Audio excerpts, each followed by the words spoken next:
Alright guys, magandang hapon sa inyo lahat. Nandito na naman tayo sa EDSA. Ito po yung tinatawag na Shaw Boulevard MRT Station.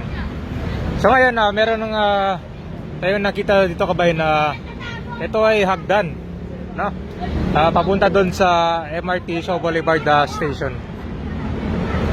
So far siguro ito yung pinakamataas na aakitin mo para makarating sa taas.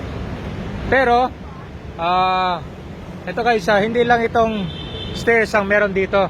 Meron ding elevator dito, kita nyo no? Yan.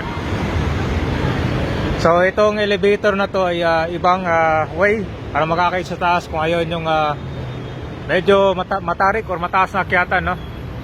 Kaya lang maghihintay sila dito dahil marami ding mga pasahero dyan ang sumasakay. So ngayon dito sa hagdan naman, kapag nagmamadali sila, pwede dito. Yan lang, abutin ka lang ng mga 30 to 50 seconds bago makarating dun sa itaas. Yan. Kasama na dito yung exercise. So ito guys, akit din natin itong dito, famous stairway. Yun o, grabe. Ang taas pala nito. Talagang hihingalin ka dito. Huwag lang sana masira yung elevator, no? Kasi laking abala to. Lalo na sa mga senior, nako, hindi sila makaakyat dito.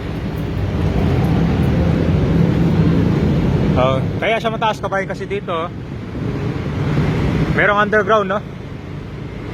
Underground dito, EDSA. Ito daanan ng train. Ito yung station. Kaya naman ang taas pala, no? Yun, taas.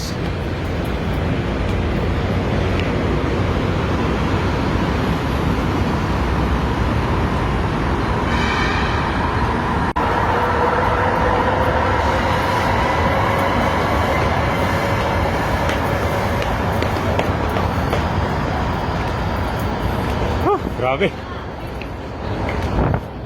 Pagsakay mo ng train dito, pagod ka na. So ito, lalakad ko pa sa kabila. Yan, no? Ito na yung station. Hihingaling ka talaga pagdating mo dito kapag nag-stairs ka. Ayan, ang taas. Ayan, puno yung elevator lagi. Isa lang yung pwede sakyan dito eh.